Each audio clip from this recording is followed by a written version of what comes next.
నేటి యువతే రేపటి భవిష్యత్తు అని నమ్మిన సిద్ధాంతాన్ని నమ్మిన వ్యక్తిగా గౌరవ ముఖ్యమంత్రి గారు నారా చంద్రబాబు నాయుడు గారు, అదేవిధంగా నారా చంద్రబాబు నాయుడు గారు ముఖ్యమంత్రి గారు అడుగుజాడల్లో ఈరోజు ముందుకెళ్తూ యువత భవిష్యత్తు మీద ప్రత్యేకమైన దృష్టి పెట్టి యువతకి భరోసా కల్పించాలి, యువతకి భరోసా కల్పిస్తేనే రేపు భవిష్యత్తు ఉంది అని నమ్మిన వ్యక్తిగా గౌరవ విద్యాశాఖ మంత్రి నారా లోకేష్ గారు ఈ ఎన్డీఏ కూటమిలో పనిచేస్తున్న తీరు మనందరికీ కూడా తెలుసు.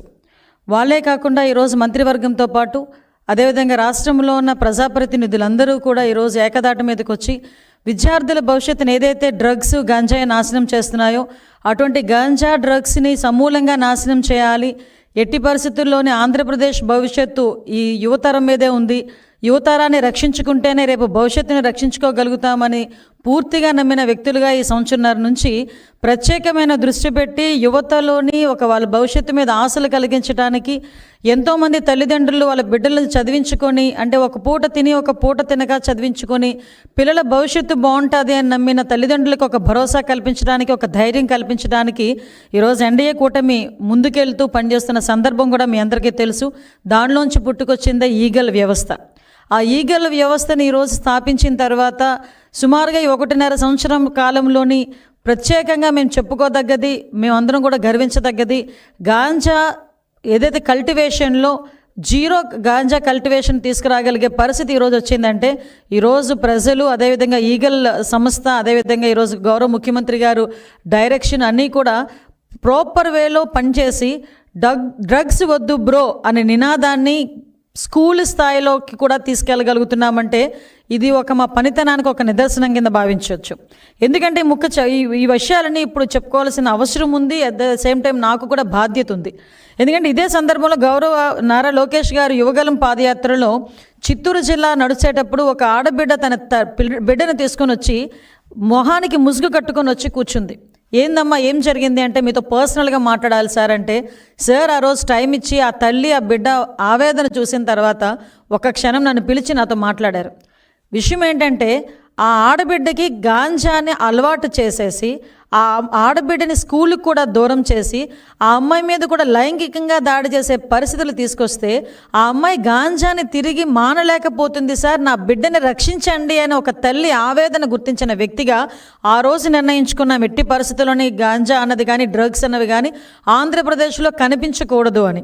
నేను హోమ్ మినిస్టర్గా ప్రమాణ స్వీకారం చేసి ఇంకా నేను ఛార్జ్ తీసుకోక ముందుగానే గౌరవ్ లోకేష్ గారు నాకు కాల్ చేసి, అమ్మ మనం దీని మీద దృష్టి పెట్టాలి, మీరు నేను కలిసి కోఆర్డినేషన్తో పనిచేస్తే డెఫినెట్గా మెరాకిల్స్ సృష్టించవచ్చు, యువత భవిష్యత్తు మీద మాకు మంచి భరోసా కల్పించవచ్చు అని చెప్పిన తర్వాత ఆ రోజు నుంచి ఈ రోజు వరకు కూడా ప్రత్యేకమైన దృష్టి పెట్టి ఒక ఈగల సంస్థని ఏర్పాటు చేసి, ఒక ఐజీ స్థాయి వ్యక్తిని ఏర్పాటు చేసి ఒక ప్రత్యేక విభాగంగా దాన్ని పెట్టి ఈరోజు పూర్తి వాళ్ళకి పవర్లు ఇచ్చి ఈరోజు ఈగల సంస్థ నడిపిస్తూ ఉంటే, ఒక పక్క నుంచి డ్రగ్స్ వద్దు బ్రో అని క్యాంపెయిన్ని సుమారుగా 50,000 స్కూల్స్లో ఈ రోజుకి మేము కండక్ట్ చేసి డ్రగ్స్ వల్ల వచ్చే నష్టాలు, డ్రగ్స్ తాలూకా కేసుల్లో ఇరుక్కుంటే వాళ్ళ భవిష్యత్తు ఎలా పాడవుతుంది అని ఎన్డీపీఎస్ యాక్ట్స్ మీద, చట్టాల మీద కూడా అవగాహన కల్పించే పరిస్థితి మేము తీసుకొస్తూ ఉంటే ఈ రోజుకి కూడా జగన్మోహన్ రెడ్డి పరిస్థితి ఎలా ఉంది అంటే, వాళ్ళ తాలూకా మాఫియా పరిస్థితి ఎలా ఉంది అంటే, మా ప్రభుత్వం డ్రగ్స్ వద్దు బ్రో అంటే వాళ్ళు ముందుకొచ్చి డ్రగ్స్ తీసుకో బ్రో అనే పరిస్థితిలో ఈరోజు వచ్చారంటే నిజంగా సిగ్గుపడే పరిస్థితి. నేను ఎందుకు ఈ సందర్భంలో మాట్లాడుతున్నానంటే, ఈ సందర్భంలో నేను మాట్లాడాలి కాబట్టి ఈరోజు నేను మాట్లాడడానికి వచ్చాను. ఎందుకంటే ఈరోజు ఒక అర్హత లేని వ్యక్తి, ఒక యువత భవిష్యత్తు గురించి మాట్లాడే అర్హత లేని వ్యక్తి, యువతని ఎలాగ ముందుకు తీసుకెళ్ళాలనే అంశం మీద మాట్లాడడానికి అర్హత లేని వ్యక్తి జగన్మోహన్ రెడ్డి వాళ్ళ విద్యార్థి విభాగాన్ని కొంతమందిని యువతిని కలిసి ఈరోజు కూర్చోబెట్టి ఒక ట్రైనింగ్ ప్రోగ్రామ్ ఏదో పెట్టాడంట. అసలు ఆ ట్రైనింగ్ పెట్టేదానికి నీకు అసలు అర్హత ఉందా అని నేను జగన్మోహన్ రెడ్డిని అడుగుతున్నా.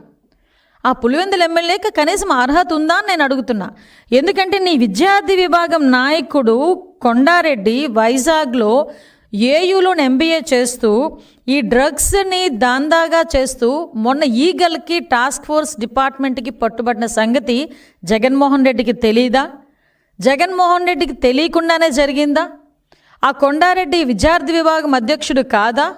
ఆ కొండారెడ్డి అన్న వ్యక్తి అబ్బాయి నాకు తెలిసి హార్డ్లీ 23 సంవత్సరాలు అనుకుంటా. అంటే వయసు కూడా ఎందుకు నేను మెన్షన్ చేస్తున్నానంటే ఏ వయసులోని పిల్లలు ఇలాంటి డ్రగ్స్కి అదేవిధంగా గాంజాకి అలవాటు పడి వాళ్ళ భవిష్యత్తు నాశనం చేసుకోవడమే కాకుండా వాళ్ళ తల్లిదండ్రులకి కూడా క్షోభ మిగిల్చే పరిస్థితి. ఈరోజు ఎన్నో ఆశలతో విశాఖపట్నంలో చదువుకోవడం అంటే నిజంగా చాలామందికి ఒక టార్గెట్. అది ఒక గీతం కాలేజీలో నాకు సీట్ వచ్చింది, నా బిడ్డకి సీట్ రావాలి అంటే పేమెంట్ సీట్ అయినా చదివిస్తాను అన్న తల్లిదండ్రులు ముందుకు వస్తారు. ఎందుకో తెలుసా? గీతం కాలేజ్ లాంటి కాలేజో, ఆంధ్ర యూనివర్సిటీ లాంటి యూనివర్సిటీయో, లేకపోతే డైట్ లాంటి ఇంజనీరింగ్ కాలేజో, ఏదో ఒక ఇంజనీరింగ్ కాలేజీలో నా బిడ్డ చదివితే 4 సంవత్సరాల తర్వాత క్యాంపస్ ఇంటర్వ్యూస్ వస్తే ఏదో ఒక ఉద్యోగం నా బిడ్డ నిలబడతాడు, నన్ను చూసుకుంటాడు అన్న ఒక భరోసాగా ప్రతి తల్లిదండ్రులు కూడా ఒక పూట తిని ఒక పూట తినక లోన్లు పెట్టుకొని అప్పులు సప్పులు చేసి పిల్లల్ని చదివించడానికి యూనివర్సిటీస్కి పంపిస్తే అక్కడ కూర్చున్న మీ విద్యార్థి విభాగం నాయకుడు మీ నాయకుల తాలూకా ప్రోద్బలంతో, మీ నాయకుల తాలూకా ప్రోత్సాహకాలతో వాళ్ళకి డ్రగ్స్లకి బానిసలను చేసి వాళ్ళ జీవితాన్ని ఛిద్రం చేసి నాశనం చేస్తూ ఉంటే కూర్చొని వాళ్ళకి పనిష్మెంట్ ఇవ్వడం పోయి వాళ్ళతో కూర్చొని మీటింగ్లు పెట్టుకునే పొజిషన్కి వచ్చావంటే నీకు అసలు సిగ్గుందా? అసలు కనీసం ఒక భవిష్యత్తు గురించి ఆలోచించే నాయకుడివేనా నువ్వు? కనీసం ఈ రోజు వరకు కొండారెడ్డి అన్న వ్యక్తి మీద నువ్వు ఎందుకు కనీసం దాని మీద చర్యలు తీసుకోలేదు? ఎందుకు నా పార్టీకి అతనికి సంబంధం లేదని కానీ, పార్టీ నుంచి తొలగిస్తున్నానని కానీ, పార్టీ నుంచి సస్పెండ్ చేస్తున్నానని కానీ ఒక్క మాట కూడా ఈరోజు వైఎస్ఆర్సీపీ నాయకుల దగ్గర నుంచి కానీ, వైఎస్ఆర్సీపీ నాయకుడి దగ్గర నుంచి కానీ రాలేదు అంటే దాన్ని మనం ఏ విధంగా తీసుకోవాలి? అంటే డ్రగ్స్ని ఇండైరెక్ట్గా డైరెక్ట్గా సపోర్ట్ చేస్తున్నాడు జగన్మోహన్ రెడ్డి అన్న విషయం ఈరోజు మేము ఆలోచించుకోవాలా? జగన్మోహన్ రెడ్డి సీఎంగా ఉన్న పొజిషన్లో 2019 నుంచి 24 మధ్యలో గాంజా దేశంలో ఎక్కడ దొరికినా కూడా దాని మూలాలు ఎక్కడున్నాయిరా అంటే ఆంధ్రప్రదేశ్లో ఉన్నాయి అని చెప్పుకునే పరిస్థితి. డ్రగ్స్ దేశంలో ఎక్కడ దొరికినా దాని మూలాలు ఎక్కడున్నాయి అంటే ఆంధ్రప్రదేశ్లో ఉన్నాయి అని చెప్పుకునే పరిస్థితి. అన్నపూర్ణ ఆంధ్రప్రదేశ్గా ఉన్న ఈ రాష్ట్రాన్ని గాంజా ఆంధ్రప్రదేశ్గా మార్చేసి స్కూల్ పిల్లల బ్యాగుల్లోకి కూడా గాంజాయిని చేర్చిన ఘనత జగన్మోహన్ రెడ్డిది. ఆ రోజు నుంచి ఈ రోజు వరకు కూడా ఒక్కసారి మనం వెనకాతలకు తిరిగి చూసుకుంటే ఎన్ని డ్రగ్స్ దందాలండి, ఎన్ని గాంజాలండి. కనీసం గాంజా కల్టివేషన్ ఎక్కడ జరుగుతుంది, గాంజా కల్టివేషన్ జరిగిన తర్వాత ట్రాన్స్పోర్టేషన్ ఎలా జరుగుతుంది అనేది కనీసం అవగాహన లేకుండా ఆ రోజు ముఖ్యమంత్రిగా ఉన్న ఇప్పుడు పులివెందుల ఎమ్మెల్యే ఏ రోజైనా డ్రగ్స్ మీద గాంజా మీద పోలీస్ డిపార్ట్మెంట్ని కూర్చోబెట్టుకుని ఒక రివ్యూ చేయగలిగాడా?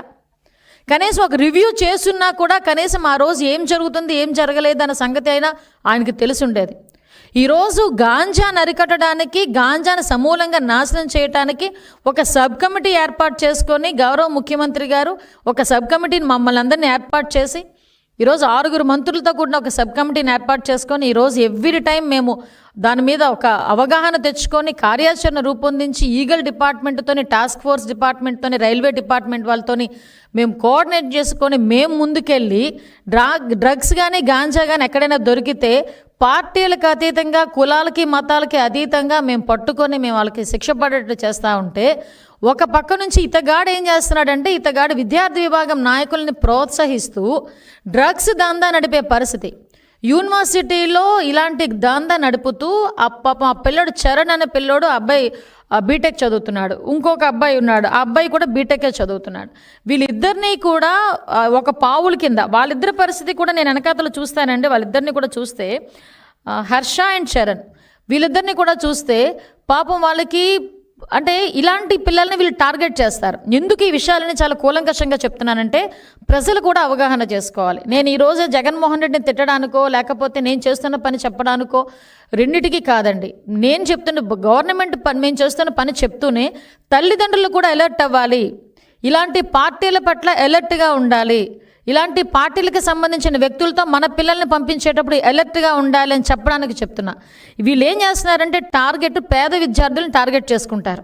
వాళ్ళు ఏంటంటే ఫీజులు కట్టేదానికో లేకపోతే వాళ్ళ చిన్న చిన్న అవసరాలకో డబ్బులు లేకపోతే అలాంటి వాళ్ళని పికప్ చేసి అలాంటి వాళ్ళకి డబ్బు ఎర చూపించి మీరు బెంగళూరు వెళ్ళి డ్రగ్స్ తీసుకురండి, లేకపోతే ఇలాంటి అక్కడికి వెళ్ళి ఒక స్మగ్లర్ ఉంటాడు, స్మగ్లర్ని కలవండి, మీకు ఇన్ని డబ్బులు వస్తాయని చెప్పి వాళ్ళని మోటివేట్ చేసి వాళ్ళని పంపించే పరిస్థితి వచ్చింది.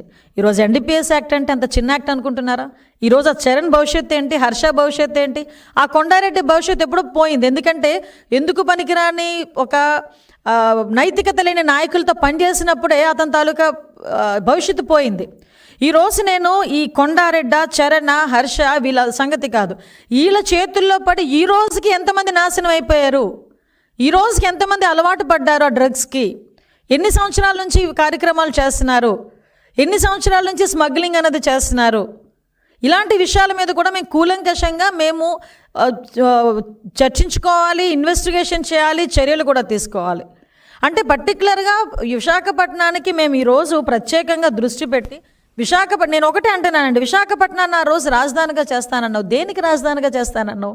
డ్రగ్స్ని పెంచి పోషించడానికా, గాంజాని పెంచి పోషించడానికా, భూ కబ్జాలకా, రౌడీయిజానికా, హత్యా రాజకీయాలు చేయటానికా ఆ రోజు విశాఖపట్నాన్ని రాజధాని చేస్తానన్నావు? ఈరోజు విశాఖపట్నం రాజధాని అని నువ్వంటే, ఈరోజు విశాఖపట్నాన్ని ఒక ఎకనామిక్ హబ్గా తయారు చేయడానికి, ఇండస్ట్రియల్ హబ్గా తయారు చేయడానికి గౌరవ ముఖ్యమంత్రి గారు, గౌరవ నారా లోకేష్ గారు, ఐటీ శాఖ మంత్రి నారా లోకేష్ గారు ఇద్దరు కూడా అనకూడదు కానీ కాలికి బలపం కట్టుకున్నట్టుగా ప్రపంచ దేశాలన్నీ కూడా తిరిగి కొన్ని కంపెనీలని తీసుకొచ్చి ఈరోజు విశాఖపట్నంలో చదువుకునే వాళ్ళే కాదు, చుట్టుపక్కల మన రాష్ట్రంలోనే కాదు చుట్టుపక్కల రాష్ట్రాల్లో చదువుకునే పిల్లలకి కూడా ఒక భరోసా కల్పించారు. ఈరోజు ఆశ ఉంది. ఇంతకుముందు బీటెక్ చదివితే ఎందులో క్యాంపస్ ఇంటర్వ్యూస్ రాకపోతే ఎందులో జాయిన్ అవ్వాలో తెలియని పరిస్థితిలో బయటకు వచ్చి నీ చిన్న చిన్న ఉద్యోగాలు, ఆఖరికి బ్రాందీ షాప్లో నువ్వు పెట్టిన ఉద్యోగాలకి కూడా బీటెక్ స్టూడెంట్లు వెళ్ళిన పరిస్థితి. వాళ్ళకి తప్పదు. ఇంకా నేను తప్పు అనట్లేదు, తప్పక చేశారు. కానీ ఈరోజు మేము చదువుకున్న చదువుకి తగ్గ ఉద్యోగం వస్తుంది అని ఒక భరోసా ఉంది. ఈరోజు అదే వైజాగ్కి మనకి ఆర్చరల్ మెటల్ మన అక్కపల్లిలోనే ఒక స్టీల్ ఫ్యాక్టరీ, అదేవిధంగా అనకాపల్లిలో చూసుకుంటే ఏటీసీ టైర్స్, ఇక వైజాగ్లో చూసుకుంటే గూగుల్, టీసీఎస్ అలాంటి ఒక ప్రతిష్టాత్మకమైన కంపెనీలు తీసుకురావడానికి ఈరోజు ఎంయూఓలు చేసుకొని రెడీగా ఉండి భూములు కేటాయించుకొని వితిన్ 2 to 3 yearsలో వాటిని రన్నింగ్లో పెట్టుకొని కొన్ని లక్షల మంది విద్యార్థుల భవిష్యత్తు ఇవ్వటానికి మేం కంకణం కట్టుకుంటా ఉంటే, అదే విద్యార్థుల్ని మొగ్గులోనే తుంచేయటానికి నీ తాలూకా ధనదాహానికి, నీ నాయకుల తాలూకా ధనదాహానికి విద్యార్థుల భవిష్యత్తుతో ఆటలాడుకునే పరిస్థితి కల్పిస్తూ ఉంటే ఈ రోజుకి కూడా జగన్మోహన్ రెడ్డి సమాధానం చెప్పాలా వద్దా?